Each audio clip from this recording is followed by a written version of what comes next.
Real stories. This is a story of me, a story of actions. Well, actions bring consequences and teachings. I sit in a flickering light of a candle burnt to its base and soon going out, a pen in hand and a paper on the table. I choke from pain. A pain I can never take away, for I was the cause of it, or rather, I believe so. It is slowly squeezing life out of me. This pain is what keeps the pen in, the pen I'm holding, to continuously move over the paper, making marks I'm not even sure are readable, for I am too drunk to even understand myself. But then, I am sober enough, otherwise I wouldn't have been writing these things. It's prudent to learn from teachings of mistakes, but then these teachings may not be relevant to me, for I cannot understand how deep pain can go. In short, those who could have told it better are long gone.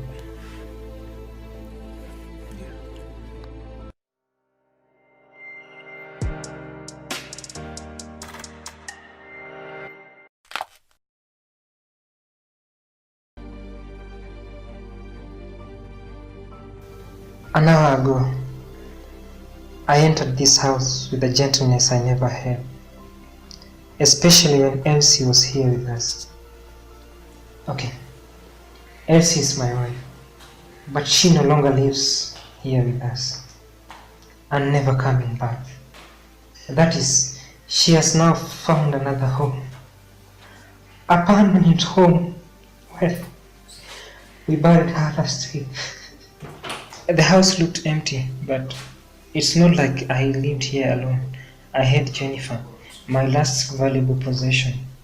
But still, it felt as if the room had been abandoned years ago and nobody lived in it in the last 10 years. Jennifer is my daughter, my only child. She was only 8.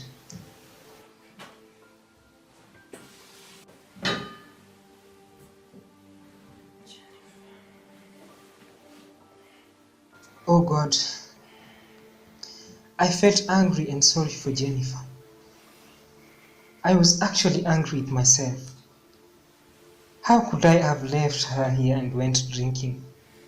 Dear God, forgive me. I felt choked at the thought that she slept on bare stomach. But what could she do? Daddy was out drinking. My mouth moved as though I wanted to make a loud cry, but then felt as if there was something blocking my throat, not allowing me to do so.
The bed looks comfortable, but I'm sure it will never give Jennifer the comfort she so badly need. Don't leave me, please.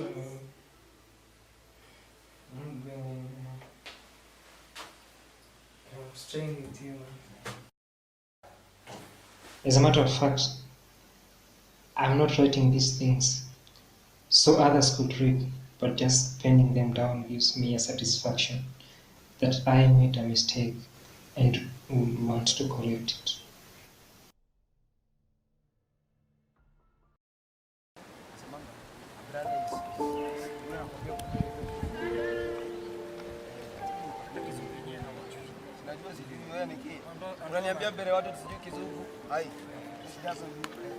I met Elsie in my fourth year in law school.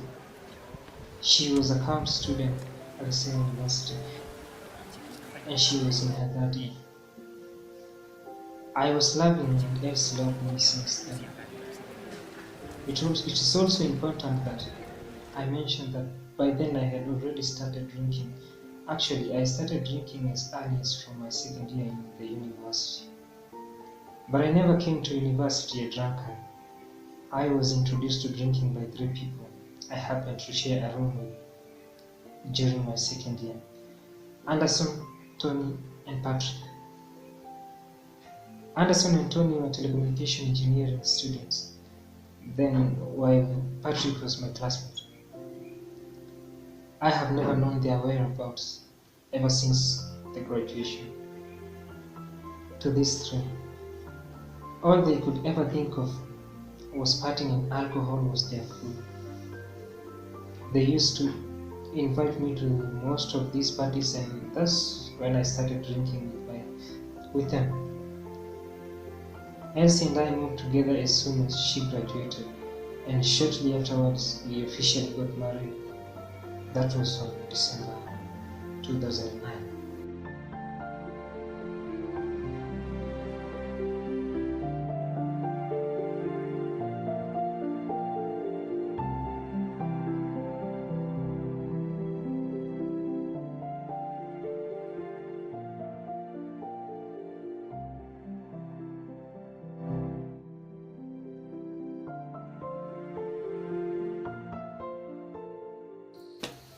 November 28, 2010.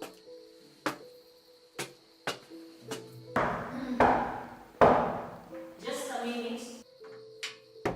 I cannot tell what impaired my judgment was that day, because everything I did was totally in logic. Let me help you. No, I can help myself. Let me help you.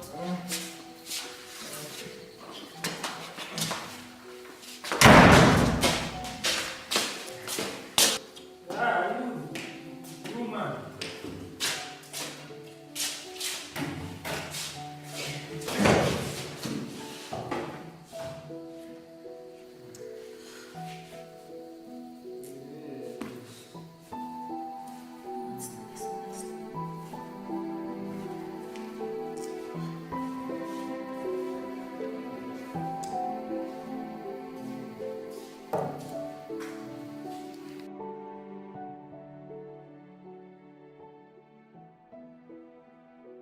This was the first time I ever laid my hands on Elsie, and it was just the beginning of the many beatings that would follow.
Nitasema hadi.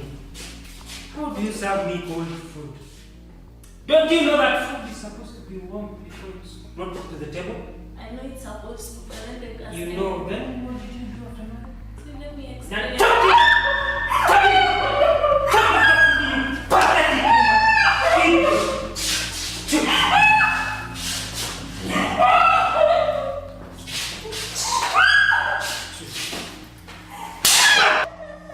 It later followed that whenever we would have any little argument, Elsie would be left with so many bruises.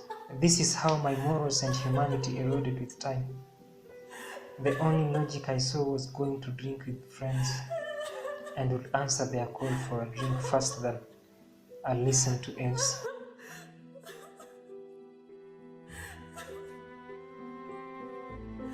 It became worse when one day she left Jennifer at the baby care. This earned her enough beatings. In her attempt to reduce the conflict we always heard about Jennifer, she saw it better that she employs her maid to help her around.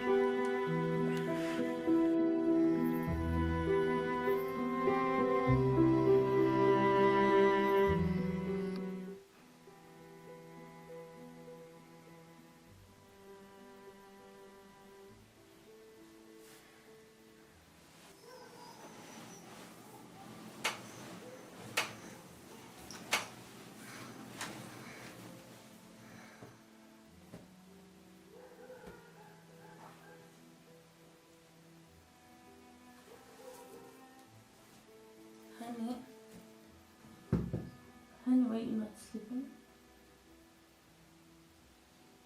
Achana na mimi. Sasa nimefanya nini? Ulileta maid kwa nyumba bila kuniuliza. What were you thinking? Sasa me thought it was wise for us to bring a maid cause. But I'm the man in this house, ungeniuliza mimi. Sasa ungefanya nini? Unanibo.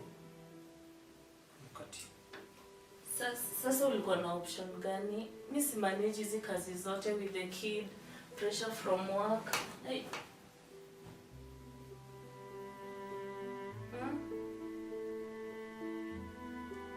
Sasa what would I have done? So you talk to me.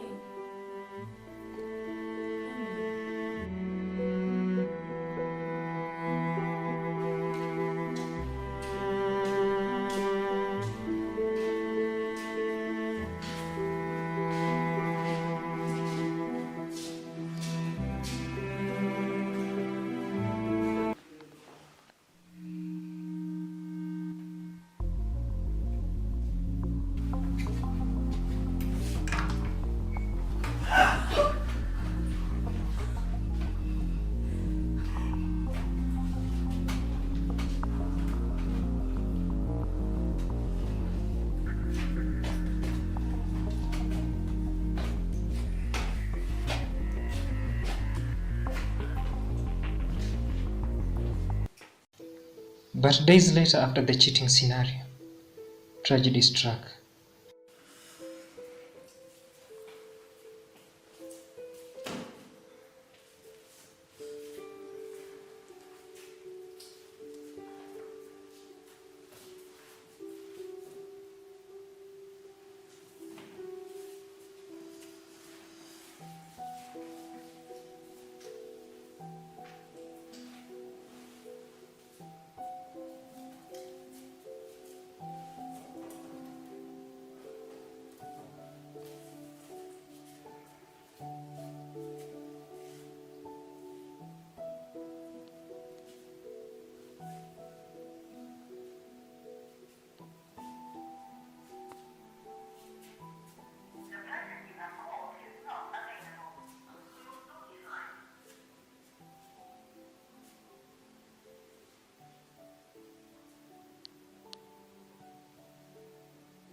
Hello?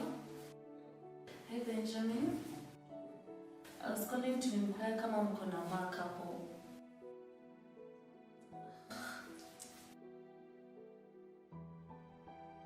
sawa, nitumie hiyo basi.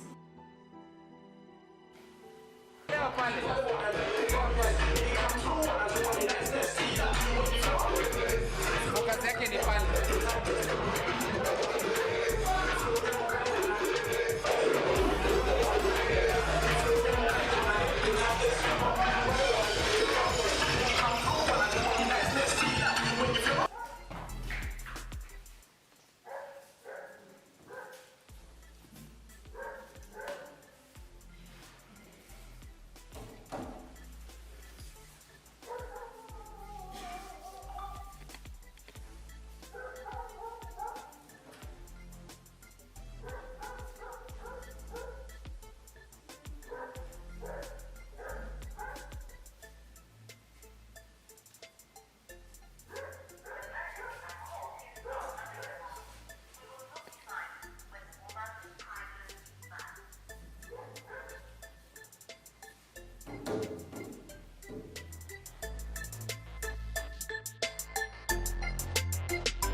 What is this honestly? It's already 1 AM na tuko nje. This your drinking imekuwa too much, but I'm even getting tired of it. Just pick up and go home.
It is not that I was totally unconscious. I could dimly see what was happening from the time she left the bar with me. It's only that I could not fully internalize on Elsie? what was happening. Elsie? Though I rushed Elsie? her to the hospital that morning, whatever happened, Elsie? even I could not prevent. Elsie?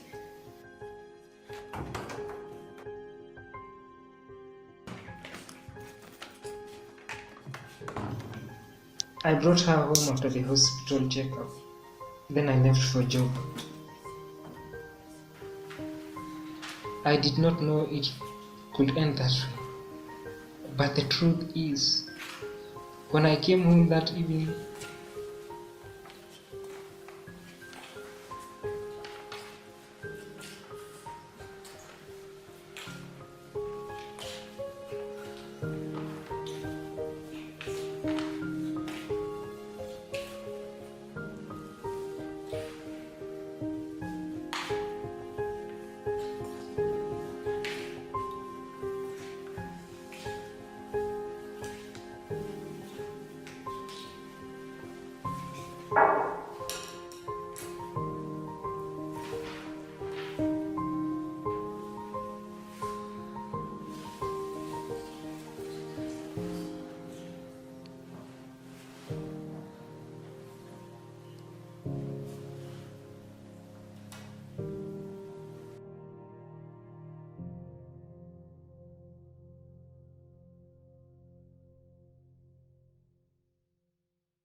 Honey.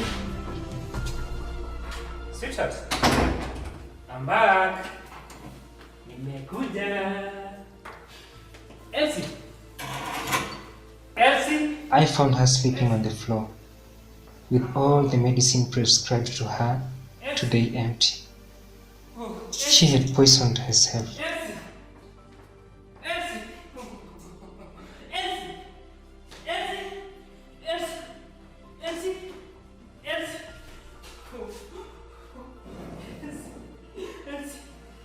Elsie. Elsie. Elsie. Elsie. Elsie. Elsie.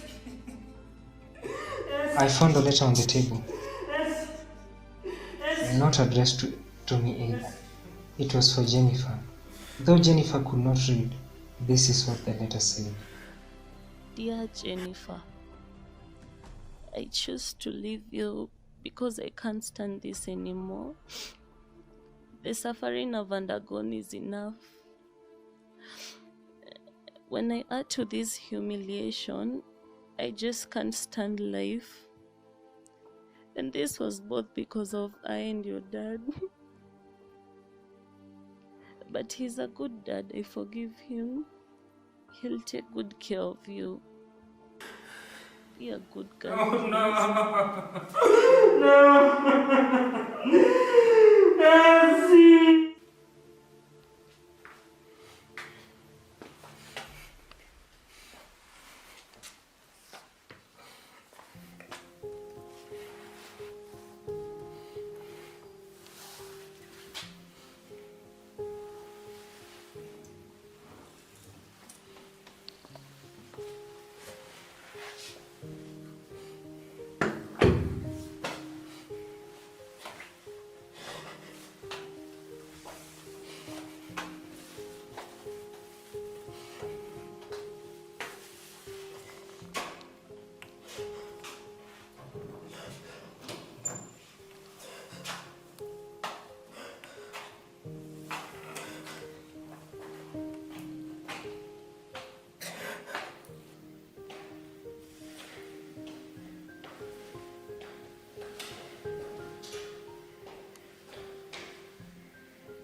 Oh, brother John.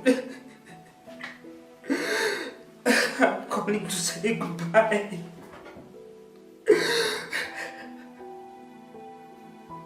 I'm leaving Jennifer in your hands. Please give her education. Teach her morals.